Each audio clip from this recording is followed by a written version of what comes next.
kill this fungus.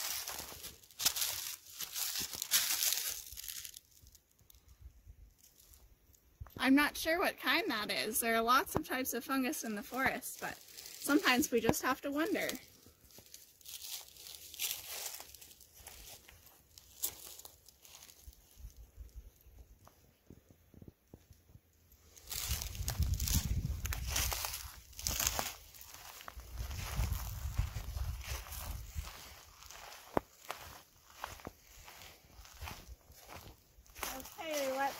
And we'll finish here with this nurse stump.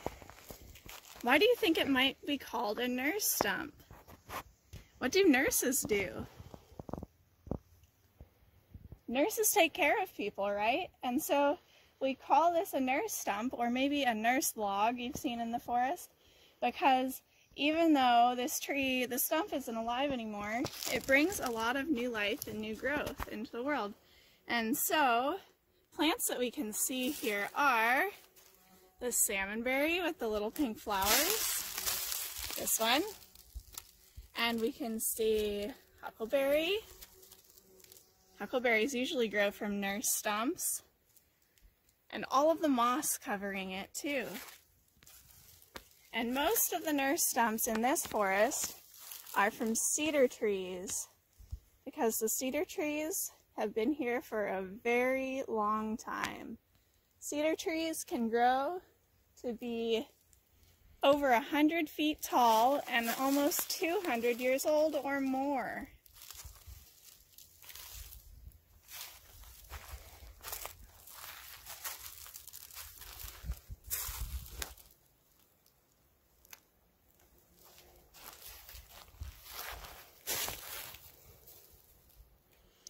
This is a different kind of fern you can see growing out of this nurse log, and you can see how the fronds are all folded up here.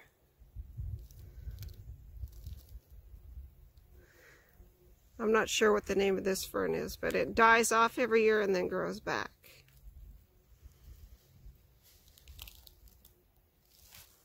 Okay, we hope you've enjoyed your forest walk.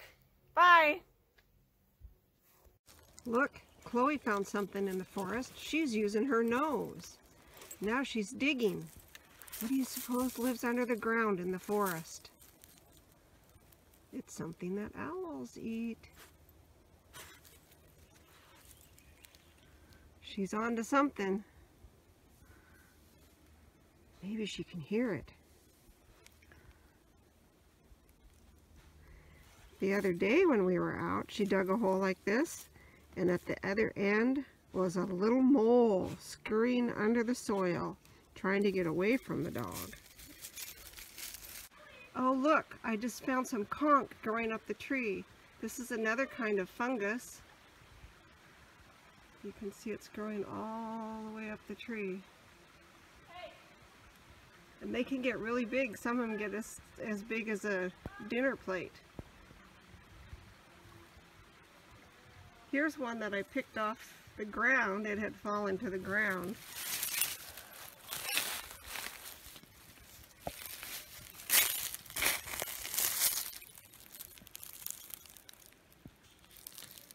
It's pretty light.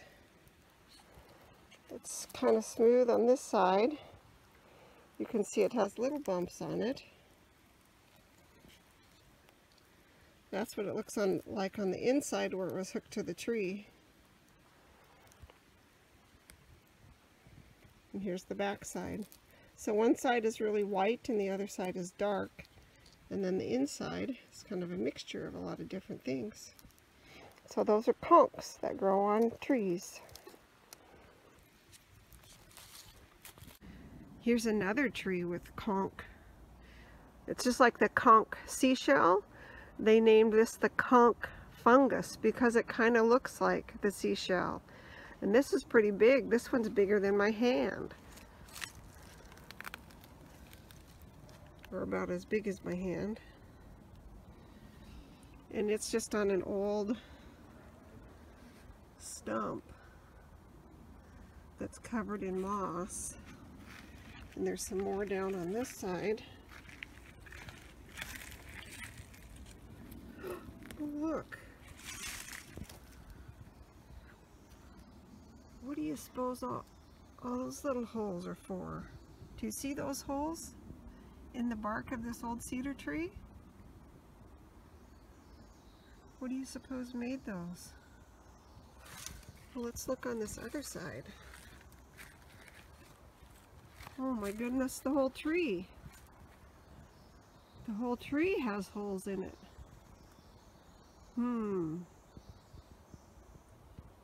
My guess is that a woodpecker made all of those holes in the tree. Each little hole, they go in looking for little bugs underneath the bark. And sometimes they do that to living trees, and if they do, look at all the holes. They start at the bottom, go all the way up on this stump. It can kill the tree if you get too much woodpecker activity. That's pretty cool. Also, I saw the alder trees down here. Remember, the alder ones are the ones that live about, I don't know, 80 years. They're fairly tall and skinny. See this white lichen or white spots on the bark? The slugs, when they come out, they like to crawl up this bark, and they have two front teeth. You wouldn't think a slug had teeth, but they have two front teeth, and they chew away at the lichens. See, you can see the spots of lichens mixed in with the moss on this alder tree. So that's what slugs eat. Slugs are still in hibernation right now, but you might start to see some come out. We have two kinds of slugs here, black ones and yellow ones. The yellow ones are called banana slugs, and I think the black ones are just called black slugs. And then sometimes they mate and they make yellow slugs with black spots. So we have three different kinds of slugs here in Washington. And you'll oftentimes just see them crawling along the path, leaving their slime on the path. Well, I guess we'll head back to the house now, and I'm going to show you a few things in the flower gardens and see if we can find... Oh, wait, what's that? Oh, what is it? Is that a real mushroom? Let's go in and look. Oh, there's a gnome hiding out in the forest along our trail. Okay, that's all for now. We're going to shut the filming off and go back to the yard and see what we can hear and see back in the yard.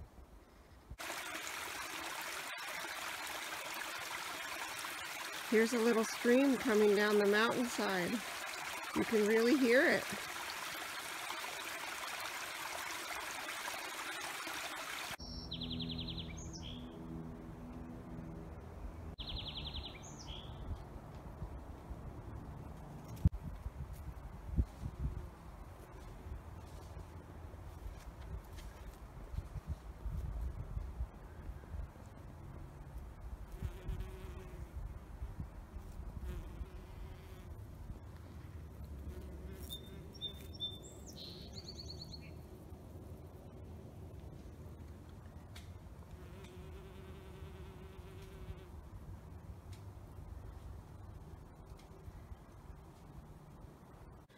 Okay, I'm back at the house.